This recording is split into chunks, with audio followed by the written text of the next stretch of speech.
Hello, everyone, and welcome to Ser Masala, the launch of Ser Masala, actually. And you are probably wondering what is Ser Masala? Well, how I got that name, we'll kind of discuss that at the end of the podcast. It's kind of a funny story. But this podcast, Ser Masala, is dedicated to total wellness and health. And you're probably thinking right about now, not another podcast on health. Before I get into how it's going to be different, and it will be different, let me kind of explain how I actually got here. Why am I actually doing this podcast? So, around 12 years ago, I was diagnosed with a incurable disease called ulcerative colitis. Now, it's an autoimmune disease where the body attacks itself. And in my case, that was the large intestine, and thus called ulcerative colitis or UC. Now, as with anybody, whenever we deal with something like this, we have no idea how we got it. And frankly, UC, nobody knows how you get it. It just happens. Again, there's no cure. Uh, I went to the doctor and he said, "All right, well, take these two pills and it should help." I said, "Okay, great." So I took these two pills and it worked for a while. And then all of a sudden, they kind of stop working. And I'm like, "All right, let me go back to the doctor and figure out what's going on." So he said, "All right, we'll move you up to four." I said, "All right, I guess if four stopped working, we go to six, right?" He goes, "Nope. We need to go something stronger. We need to go to an immunosuppressant." So it sounded like to me at this point, what they were trying to say is that because those pills didn't work, they're going to suppress my immune system so my body stops attacking itself. I said, "Okay, that just does that mean I just get sick more often? So, colds, fevers, things along that line." He goes, "Yeah, probably, but which one would you rather have? A couple of more colds or this UC?" And I said, "Okay, well, what happens if the immunosuppressants stop working?" "Well, then we do have a cure." I said, "Whoa, hold on. We have a cure. Uh, why didn't we start with that?" He goes, "Well, it's a procedure." I said, "Okay, that word didn't sound right to me." And it's a procedure called proctocolosectomy. And basically, what it means is that they take out your large intestines, surgically remove them, and they rejigger things and kind of hope that things work okay. And you kind of go home and hoping things will work okay. Um, and by the way, we're not going to use terminology like proctocolosectomy anymore because, well, frankly, it's these long medical terms are confusing over time. So we're just going to call it what it is taking your large intestines out in the future anyway. And we'll keep it simple that way. So that is definitely one thing I'm going to do differently in this podcast because I think a lot of people tend to get to these medical terms and confuse everybody. So let me just push this ticker and everything else out of the way because I kind of find it annoying. But anyway, I hope you did read it. Read it. It is important. This podcast is for entertainment and education purposes only. So please do talk to your professional, whether it be medical or other professional, before you decide to do anything that you hear here. That you hear here. Um, so anyway, I said, no way am I going to have my large intestines surgically removed unless I absolutely have to. So I was on a mission, on obsessive mission to figure out a cure. And doctor said there is no cure. You're kind of like gonna go nowhere with this. And frankly, because they believed in the pill. That's what they were taught. That's how they taught in medical school. Something's wrong. Here's a pill. Go home. So my quest actually led me down the path of what's called total wellness. Now, total wellness can be described as well, actually, here's a real definition for it, which is from the National Institute of Health, which is the integration of physical, mental, spiritual well being, fueling the body, engaging the mind, and nurturing the spirit. I'm actually reading it. Um, and what does that actually mean? Well, basically, what it's saying is that that total wellness is a connection of nutrition, fitness, genetics, and let's not forget mental health. Now, the simplest example that I can come up with mental health, and frankly, I was always a skeptic of mental health and how much of an impact it has on you.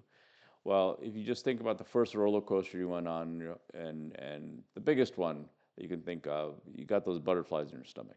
That's a direct connection between mind and body. So think of it that way.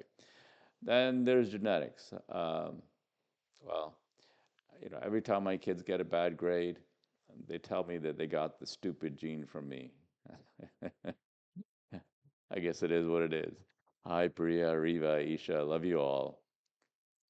But interesting thing about genetics is that it turns out that recent studies are showing that nutrition and fitness have a bigger impact on you than genetics. Now, that does not mean that you're not predisposed to certain things related to genetics, but certainly nutrition and fitness can help you. So, again, total wellness is something that I'm very excited about. And by the way, it is the reason that I finally got to remission. I've been in remission for 4 years with my UC, and I have to attribute that to total wellness. So this is why I'm excited. I'm excited to be here because of that.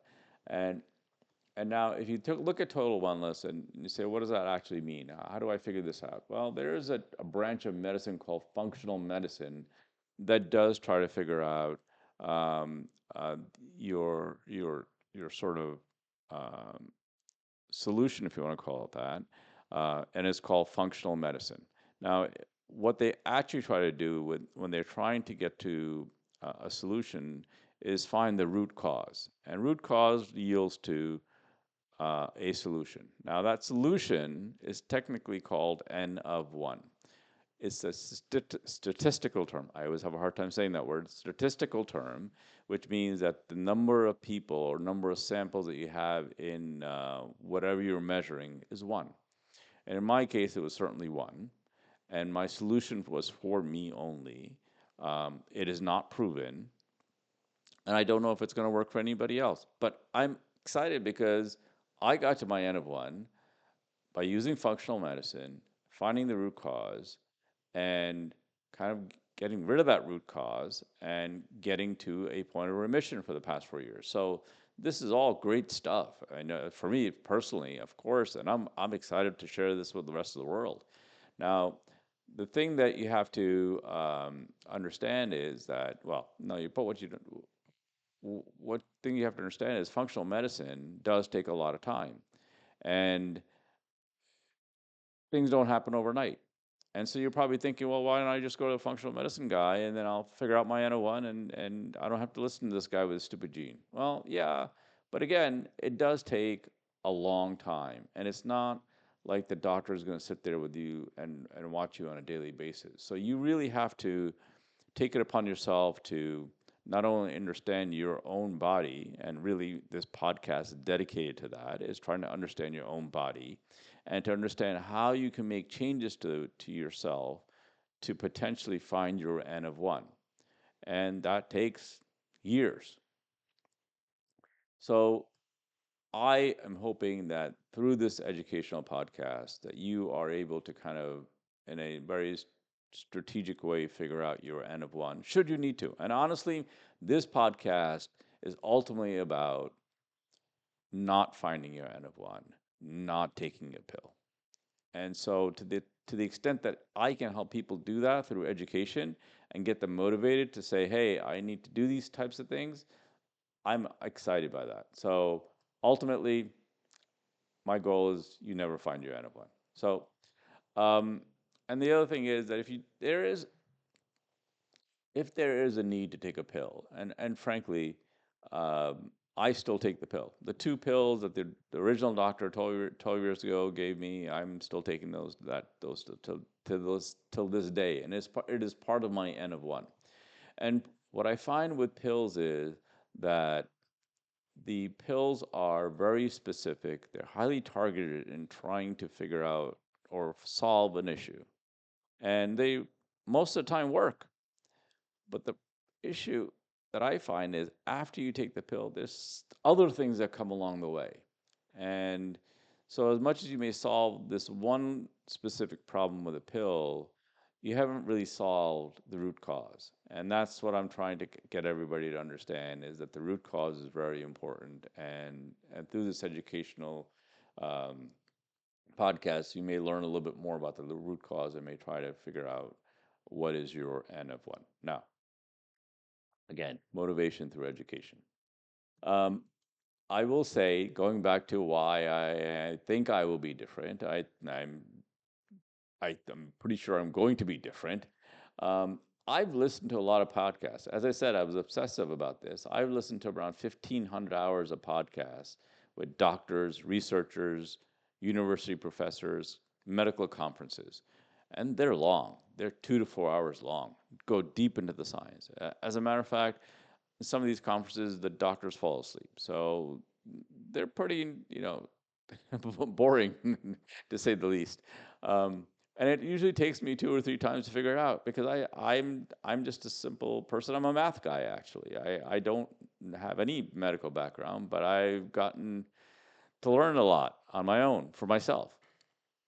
And so my point to the podcast is to try to keep them short, maybe half an hour max, and then at the end do a summary podcast. Maybe I'll put it in the beginning. I'm not sure yet, but really give you a quick overview of what the podcast is about. And if you want to continue to listen, then we'll go ahead and go ahead and listen. Now, I will say if I get a really cool guest, like one of the authors that signed one of the books back here. If I get them on a podcast, I think we might be doing an hour, and I'm hoping that we really learn a lot on those things, and then frankly, I think it'll be a lot of fun too. And so we'll continue to kind of go down that path. And but like I said, try to keep it short enough where you know enough about what the subject is about, get a little bit of the science, so you can go talk to your medical professional. And that's really what the goal is, whether it's a functional doctor or any other doctor. Now, the other thing I want to do is debunk flash information. The other day, I heard somebody say, I think it was TikTok or Instagram or something along that line, that a person ate 18 eggs a day and they lost a ton of weight. I'm like, okay, we don't know what was their age, did they eat anything else? Did they exercise? We know nothing. Just 18 eggs a day and they lost a ton of weight. And I'm like, okay, this is not great information, and somebody might actually take away, eating that type level of eggs, which may not be the best thing for you. So again, debunking some of this information might be a good thing. Um, or certainly more education around it would be a great thing. Um, and the other thing that I want to talk about is conflicting science and conflicting studies. So I've listened to podcasts where somebody has said that a plant-based diet is the best thing in the world for you and it will solve all your problems. And then I've heard other podcasts where there's a study that says protein diet is the best thing for you and it'll cure everything. I want to do a deep dive on both of those, and I don't know what the answer is, but we'll try to get some experts in here to help us figure it out. Honestly, it's probably a combination of both, and so and it's probably very individualistic. So uh, more to come on that, and I'm excited to learn a little bit more and get some pros to kind of come on here and talk about it. Now, the other thing that I find very confusing is that there are podcasts related to something that is a cure. So let's say cancer. Doctors find a cure for cancer, and there's been multiple doctors that come on that have a podcast around this. And honestly, I listen to them, and they sound pretty logical. They're like, "Oh, okay, this seems like it's pretty cool," um, but why isn't it mainstream? So let's figure that out, and let's challenge some of these people that come on these podcasts to say they have a cure for something or another. And honestly, I I really hope through these educational series you have enough information to challenge your doctor and to say, well, what about this or what about that? Can we try this or can we try that? And the thing is that you will get to your N of one hopefully quicker that way, but also come going to your doctor and challenging them is a great way for you to learn. It's a great way for them to learn, and it's a great way for you to kind of get to a solution or your N of one. And honestly, like I said, my goal is that you never get to your N of one or ever have to look for it because you learn through these series that how the uh, fitness, health, genetics, and mind are interconnected. So getting back to how I got to this name, Ser Masala. Well, Sir in Hindi actually means head, and masala is just spices. And the reason I got to this name was when I was over at my mom's, there was one individual person that would call, and the phone would try to say their name. It's a landline, and it always sounded like Sir Masala. So when I was thinking of name for this podcast, that just kind of fell in place. Sir Masala, food for thought. So that's all this is food for thought. And I hope you get a lot of information here that you can actually think about. Now, my next podcast is going to be my personal N of one. We're going to do a deep dive on that and on my cure. And I have to admit, it's not 100% cure. UC is uncurable at this point. But I did get to around 90-95% of what I might want to call a cure. Now, I have two options. Either I get the surgery, which I obviously I don't want to do, or I stick with my N of one. And so I'm happy. Happy and excited. I found my N of one, and so we'll discuss that cure. What did I do? My journey, my 3-4 year journey of doing all this research and getting to my experimentation and getting to my N of one. And then after that, we're going to have a fitness expert, yoga expert, come on and talk about the benefits of what you might want to think about with fitness. Now, this will be probably a multiple series because I find fitness very confusing. Um, you can go to your fitness expert at the local gym, one versus another. It'll tell you two different things. Um, then you try to listen to some fitness experts online, and they will all tell you to do different things.